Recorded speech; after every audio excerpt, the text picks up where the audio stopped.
Hello, my fellow Ripplers. This is Chris Miles, your cash flow expert and anti-financial advisor. Welcome out for our fantastic show that's for you and about you. Those of you that work so hard for your money and you're ready for your money to start working harder for you now. You want that freedom, that cash flow, that prosperity today, not tomorrow, not 30 or 40 years from now, but right now. So you can live that life of your dreams today, to have that lifestyle, that freedom, that joy with the loved ones that you have, so you can be able to do what you want when you want. But it's not just about your own prosperity. But as you prosper yourself, you are able to create a ripple effect through the lives of other people too. You're able to be a blessing in the lives of others. And that is the ripple effect I'm trying to create through you guys as well. So appreciate you guys being a part of this journey. I appreciate you guys being a part of really just this podcast and making this so awesome.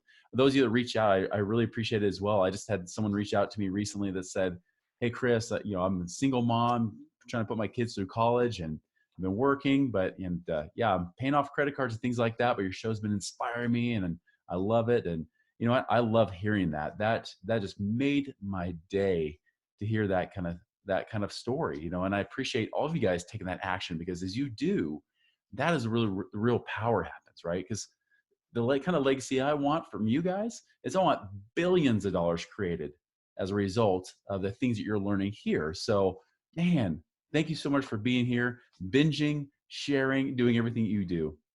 Hey, as a reminder, check out our website, moneyripples.com. There's lots of great stuff on there too, but and hey, check it out. So today, I want to talk about a book. Really, it's a topic and it's a book, or a talk or a lecture that was given about 100 years ago, and it's actually something that I've been putting in reserves to share with you guys for a long time. Like, I've had this on the list forever, and finally I just said, you know what? I did this over the kind of Christmas New Year break. I said I'm going to read through this lecture again and pull out some parts, and then we'll impart that with you guys. So anyways, this book is actually called Acres of Diamonds. So I have it right here. Acres of Diamonds. The lecture is actually by Russell Conwell, who is the founder of Temple University. And amazing book. Now, I'm only sharing a little story in it that's based on the title of the talk, right? He gives a lot of other in-depth things too, but man, there's such good information here. And I'll share some of this and kind of give you a good overview. But I definitely suggest, go find this book. I can't remember. I think I found this on Amazon, but it's just a tiny little book. As you guys on the video can see here, it's really thin, maybe, what is it, about 50 pages, right? But just amazing, amazing content. And this came out right about the same time as Think and Grow Rich. There was the book Richest Man in Babylon. I mean, all these books came out around the same time. The Science of Getting Rich, by Wallace Wattles. I mean, cool classic books about money and wealth.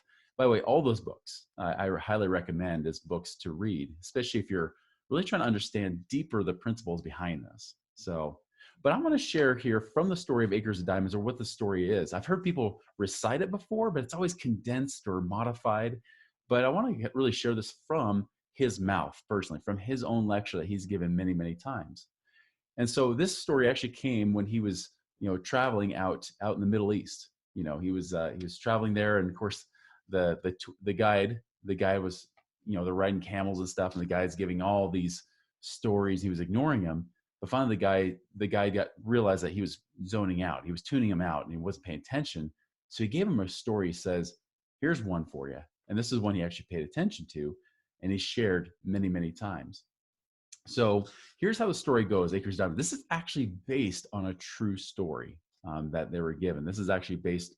I'm not saying it's 100% accurate, but even if it isn't, the story is still valuable.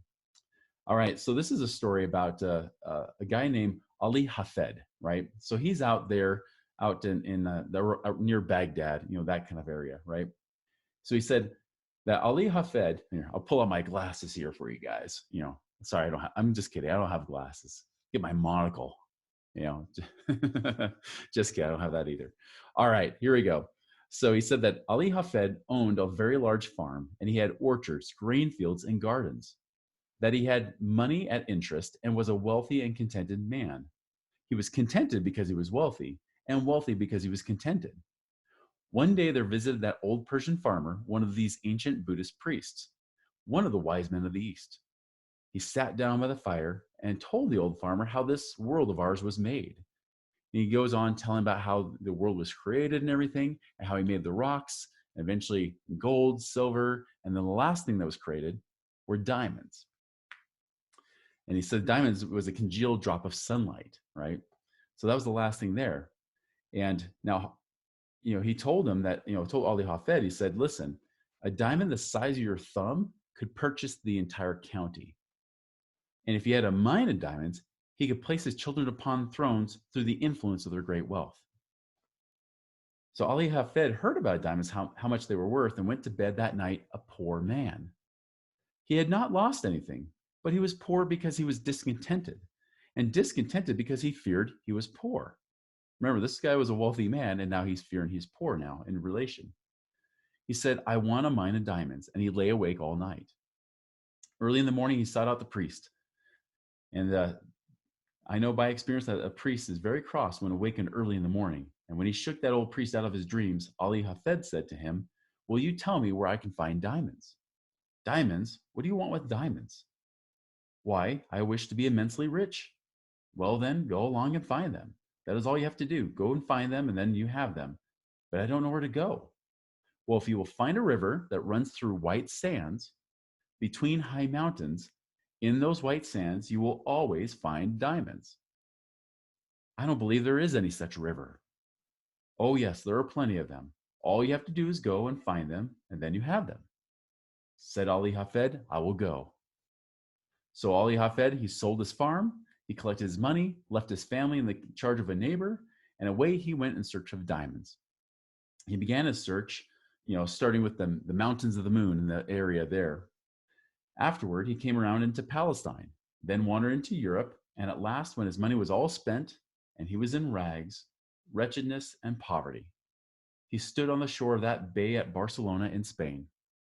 He stood on the, sorry, I just said that, when a great tidal wave came rolling in between the pillars of Hercules, and the poor, afflicted, suffering, dying man could not resist the awful temptation to cast himself into the incoming tide, and he sank beneath its foaming crest, never to rise in this life again. Now, at this point, like the guy took a break, and started, doing some stuff.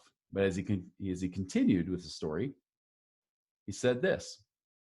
He said, the man who purchased Ali Hafed's farm one day led his camel into the garden to drink. And as that camel put its nose into the shallow water of the garden brook, Ali Hafed's successor noticed a curious flash of light from the white sands of the stream. He pulled out a black stone, having an eye of light reflecting all the hues of the rainbow. He took the pebble into the house and put it on the mantle and forgot all about it. A few days later, the same old priest came in to visit Ali Hafed's successor. And the moment he opened that drawing room door, he saw that flash of light on the mantle. And he rushed up to it and shouted, here is a diamond. Has Ali Hafed returned? Oh no, Ali Hafed is not returned. And that is not a diamond. That is nothing but a stone we found right out here in our own garden. But, said the priest, I tell you, I know a diamond when I see it. I know positively this is a diamond. Then together they rushed out into that old garden and stirred up the white sands with their fingers, and lo, there came up other more beautiful and valuable gems than the first. Thus was discovered the diamond mine of Golconda, the most magnificent diamond mine in all history of mankind, excelling the Kimberley itself. The Koh-i-Noor and the Orloff of the crown jewels of England and Russia, the largest on earth, came from that mine. Now he goes on to tell the moral of the story. He said, had Ali Hafed remained at home and dug in his own cellar or underneath his own wheat fields or in his own garden, instead of wretchedness, starvation, and death by suicide in a strange land, he would have had acres of diamonds. For every acre of that old farm, yes, every shovelful, afterward revealed gems which since have decorated the crowns of monarchs. So, moral of the story, right? Hopefully you got the moral of the story or got a pretty good idea, but how many of us are actually out in search for wealth? How many of us are out in search for something more in our life, hoping to get something greater than what we currently have? And we might even go and look for other directions. And I see this a lot. I see this with a lot of my clients or people that I'll end up talking to, especially those that have this belief, this old scarcity belief, not a creator belief, but a consumer belief, right? That somehow you have to get lucky or get in at the ground floor or at just the right time, or have just the right opportunity show up, which you have to get lucky to do that. Or even worse, you have to exploit somebody, but they often will say you have to get lucky to do this. And and then they'll say, well, it's got to be this opportunity out here, and they go chasing all these different little, rabbits, so to speak, right? It's almost like the shiny object syndrome, like the next thing, the next latest greatest investment, the next business deal, or whatever it might be. They're chasing it, but the problem is that more often than not, the best opportunities for all of us are right here, right now, available to us currently, that we don't have to go out searching a whole lot for them. Now, I'm not opposed to looking for more opportunities, but I'll tell you from my own personal experience is that opportunities will often find you when you're ready. And I'll tell you, like, people say, like, Chris, how'd you retire when you were 28?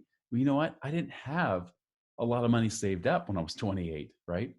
What ended up happening is that from a few good people pointing out a few obvious things in my own life, they said, hey, Chris, there's an opportunity right here. Why don't you take it? I'm like, oh, I could do that, couldn't I? And again, because I was so nearly focused on, trying to make it big, right? Especially as a financial advisor, the conventional one back in the early 2000s. I was so focused on that and trying to save up money. Like that was my paradigm. That was my belief that was all you had to do. That was really the way to do it is, succeed in your business and then save up as much as you can and then live on the interest, right? But the truth is that wasn't the case. And when they turn my focus to say, hey, instead look for ways to create streams of income, whether it's passive income from investments, residual streams of income from my business, whatever it was. And for me at that time, residual streams of income is where it was at. Because I remember he's like, Chris, do you like doing these things? Do you like doing mortgages? Do you like doing these financial advisor type stuff? And at the time I said, well, like I like teaching, but I don't like doing paperwork and busy work like that and answering calls at what felt like midnight. And he's like, well, why don't you refer it to people that do like that? And so what was interesting is that I shared the opportunity with other people, which you would think that would actually take money out of my pocket. And sure, technically, maybe it did. But what it actually did do is it allowed me opportunity to open up and do more things, to do actually the things I loved and actually leverage people that had great talents in those areas. And as a result, what happened? I ended up doing some amazing, awesome things for people. I was able to connect them with good people that would create great value. And that was that. And that was the thing is that I realized that people were asking questions. And I'll tell you, even more recently, the acres of dimes happened for me. Like I just, finished out 2019, my most profitable year ever, right? So meaning I took home more money than I ever have before. It wasn't my highest grossing year. It was really close, but it wasn't my highest grossing year, but it was close. And I ended up taking home a lot more though than that year when I grossed more money. And this next year, 2020, I guarantee it's going to be higher than all those years.